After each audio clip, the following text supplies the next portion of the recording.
Yes, my name is Michael Mentler, and we're trying some new things here. So we're going to try some live videos from my studio, the Society of Figurative Arts, and these are going to be kind of regular Mentler Monday musings. I say musings because it's probably going to consist of things that are top of mind or things that I've been working on recently. There may or may not be some order to this madness, but or to these methods, but we'll just continue on. I'm gonna talk today about ears in general and how to draw ears and the underlying knowledge of basically the parts that make up the ear. The ear, as most people know, is made up of cartilage, and it differs with every individual. The cartilage formation is different. So we kind of come up with a generic ear, and we alter that based on the particular model. But I'm going to start. I'm going to draw with this Create a Color broad chalk here. This is a black Nero chalk. You kind of have to grind these down a little bit with some sandpaper because they have a coating on them to start with. But I'm working here on just a toned paper, and in general, you can look at these ears as having a kind of a question mark kind of shape to them, and the little lobe is down there. Now this top part, interestingly enough, is comprised of cartilage that comes down, it curves in, it comes over the top here. I like to break this down into various segments, but then this inside segment now comes down here and turns or loops around, and then you have the cartilage that comes around and really forms this ear canal that comes down here to the trachea, antitrachus and trachea canal there, and comes up here and leaves a little opening in there. That's probably a little too much, but this is all cartilage.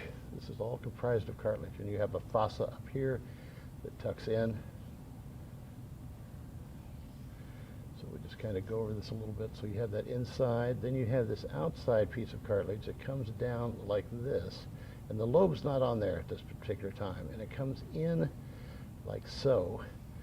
This flap comes down, this cartilage comes around the opening here and comes in and tucks into that, and then up here you have a little piece of cartilage which is a continuation of this, which attaches to the ear, and of course down here this attaches to the bottom of the ear. So this whole thing now consists of this information, which as I said, differs on everybody. So you're actually hearing right here in this part. So this part would all be in the black. Or dark, we'll just darken it in a little.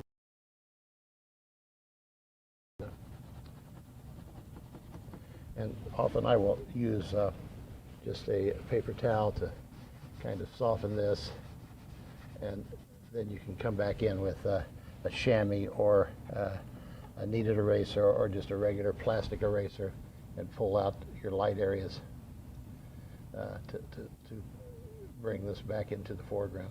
So this general formation, which attaches to the side of the head, down here, we're attaching to the head also, but this little flap of fat down here differs in shape on everybody, and as you get older it gets longer. Some people it's almost not even a flap, it just kind of comes in like this. So that's just a general overall view of the ear, which is sort of divided into three segments. You have this top segment up here, which is catching some light. It's going into that, and when I say catching some light, let me just erase this a little bit.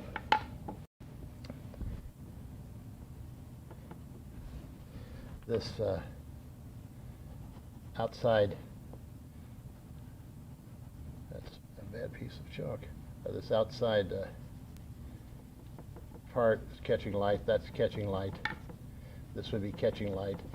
And then when you get down to about this segment, it starts to fall into shadow. So when this turns away from the light, this naturally starts to fall into shadow.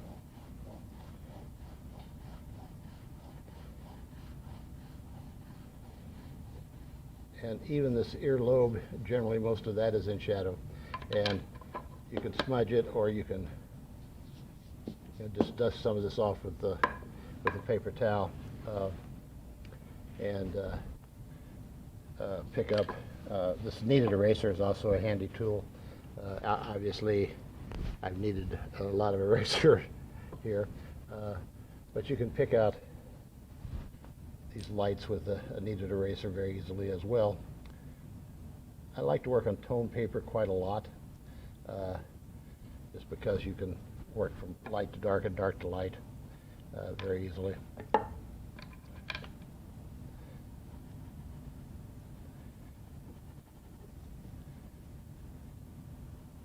So when this comes down, this cartilage kind of tucks into this. You will often see a little overlap of this flap down here.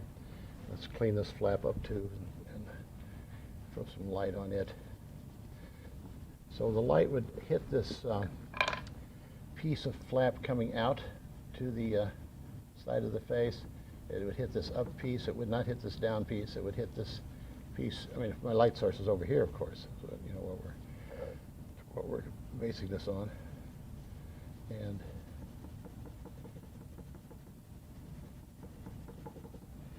then you just continue to render, over render, however you want to approach this. This Nero chalk goes on sort of light. It's really a charcoal. It's a wet charcoal, so it has kind of a charcoal darkness to it, which is good for rendering. If you want something that's going to be a little more, a little darker, you can use a compressed charcoal. Creative Color makes all kinds of equipment. Like I said, this little piece of cartilage will continue over that flap a lot of times and just create this little wrinkly area. Let's pull that out a little bit so we can see that as well. So if you're facing up toward the light, you're going to hit some of this stuff. You can always go over some of this darker area of course, this is pulling away from the head here, so you would use this overlap.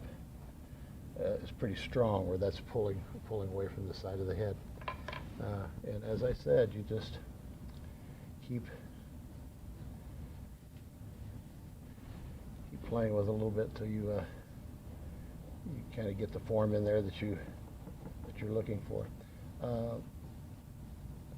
Most people do not understand that this cartilage configuration, and I think it's important to just know that it's there, and to know how this rounds around this whole business, and to think of this cross contour of the whole thing, and understand that this I've got fairly regular now, but this is a pretty irregular thing. You have a little bump here. A lot of people have this bump, which is a remains of the evolutionists would tell you that's when our ears were more pointed and we were the prey. Often we had to listen for oncoming threats. So that's going to do it for now. We will talk about some idiosyncrasies on eyes that most people don't understand. But if you understand this cartilage configuration that this whole thing is built on, then you can really kind of come up with individual ears. I mean, obviously, not all ears are this shape. Some people have ears that are pretty square, and almost no lobe to them, So Some people have very small ears, some people have big ears. Unless your ears are a dominant feature, unless you're like Clark Gable or somebody with very large ears, you really don't want to draw extra attention to them. So that's why in most cases just a generic plan for the ear is going to work just fine for you. So always leave yourself room to bring out some more intense highlights, and also leave yourself some room for some very dark darks. This would be your ear canal in here, so this would be your darkest dark. Now light can obviously bounce all around this, but anyway, that's in general the cartilage configuration that goes under the ear. So you can think of it as this segment that goes around is one piece of cartilage. So you have that piece of cartilage that goes around like that. Then you have this piece of cartilage that's coming around inside like this, you know, and that's your general configuration. And you have this piece of cartilage over here that's going around this little ear canal and this flap where it attaches to the side of the head. So you just put all this together, and then you're attaching the lobe to that bit of information. So that's all for today, and we'll see you on the next Mentler Monday Musings, when I try to amaze you with all my fossil skill. Yes, indeed you do. Okay, we done? Not yet? Or we're